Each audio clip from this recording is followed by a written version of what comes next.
আমাদের সমাজে যারা যারা রাজনীতি করেন তাদের অনেকেই গণতন্ত্রের পক্ষে যথেষ্ট পরিমাণ ওকালতি করেন। আমি জানি না এরা গণতন্ত্র বুঝে শুনে গণতন্ত্রের পক্ষে ওকালতি করে নাকি না বুঝে ওকালতি করে।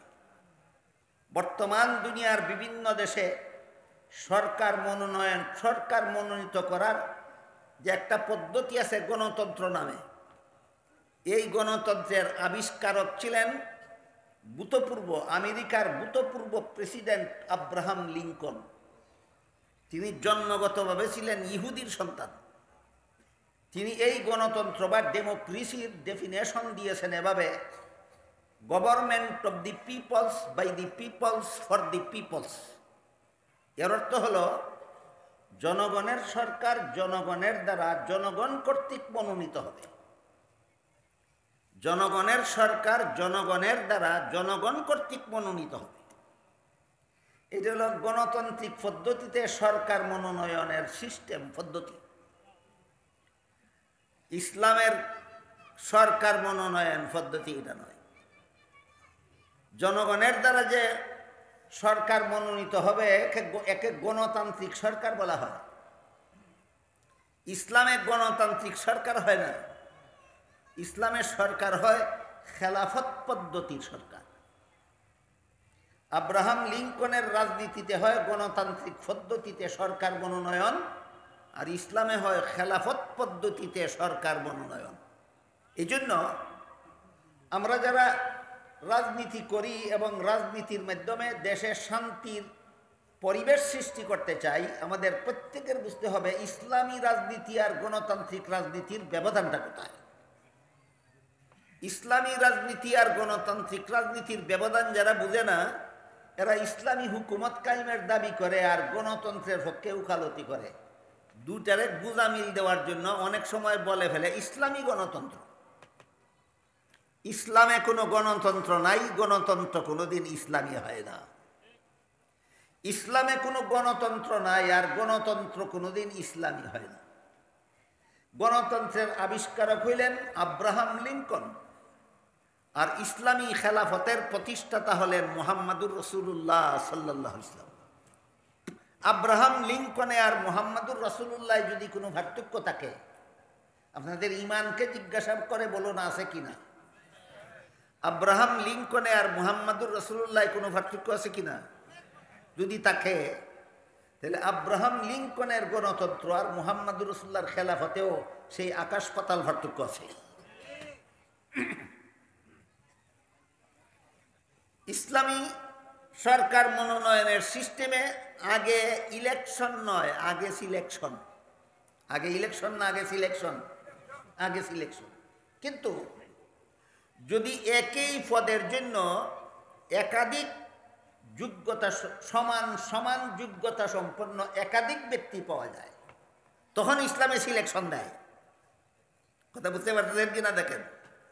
মসজিদের ইমামই বলেন আর রাষ্ট্রের প্রধানই বলেন, চার যোগ্যতা যদি একের বেশি লোকের মধ্যে সমান সমান পাওয়া যায়, এলিমও দুইজনের মধ্যে সমান সমান, আমলও দুইজনের মধ্যে সমান সমান, উদ্ভাবনী শক্তিও দুইজনের সমান সমান, আর কন্ট্রোলিং পাওয়ারও উভয়ের মধ্যে সমান সমান, এই ক্ষেত্রে ইসলাম ইলেকশন দেয়। এর আগে ইসলামে ইলেকশন নাই। আব্রাহাম লিঙ্কনের গণতন্ত্রে যোগ্যতার কোনো তক্কাই নাই। যোগ্যতা ছাড়া ওই গোয়ারে আর ফন্ডিতে ইলেকশন দেয়। আব্রাহাম লিঙ্কনের গণতন্ত্রে আগে সিলেকশন না, আগেই ইলেকশন। গোয়ারে আর ফন্ডিতে নির্বাচনী লড়াই বিবেকসম্মত নয়, বিবেকহীন কর্মকাণ্ড ছাড়া আর কিছু নয়। ইসলাম বলে গোয়ারে আর ফন্ডিতে কোনো নির্বাচনী লড়াই হতে পারে না। ইসলামী রাজনীতি আর গণতান্ত্রিক রাজনীতিতে বেশ কম হয়েছে নি? হয়েছে নি বেশ কম? আরেকটা বেশ কম কই?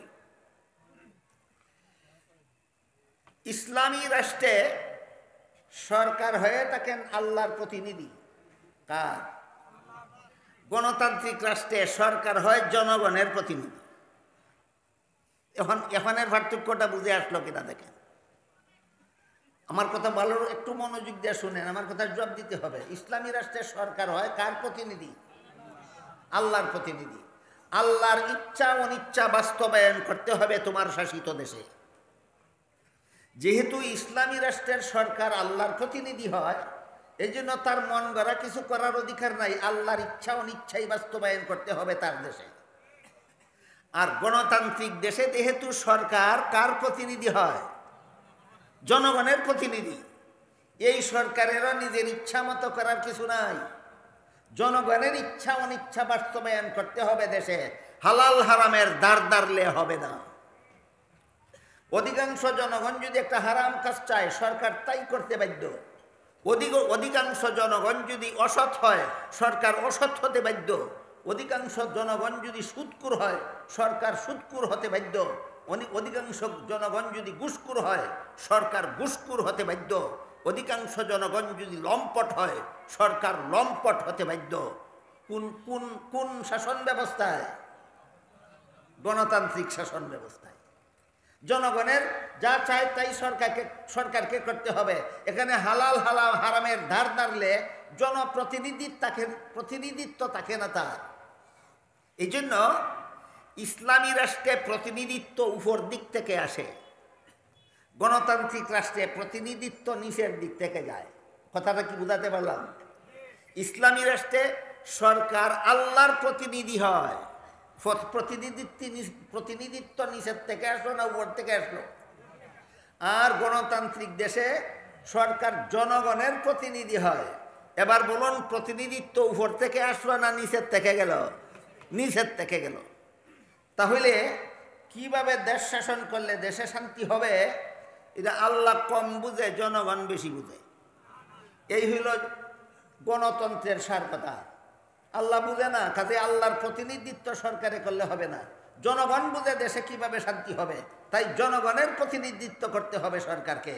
ইসলাম বলে কিভাবে দেশ শাসন করলে শান্তি হবে, জনগণ বুঝবে দূরের কথা, সরকার নিজেও বুঝে না। আল্লাহ যেভাবে বলেন সেইভাবে দেশ শাসন করলে দেশে শান্তি হবে।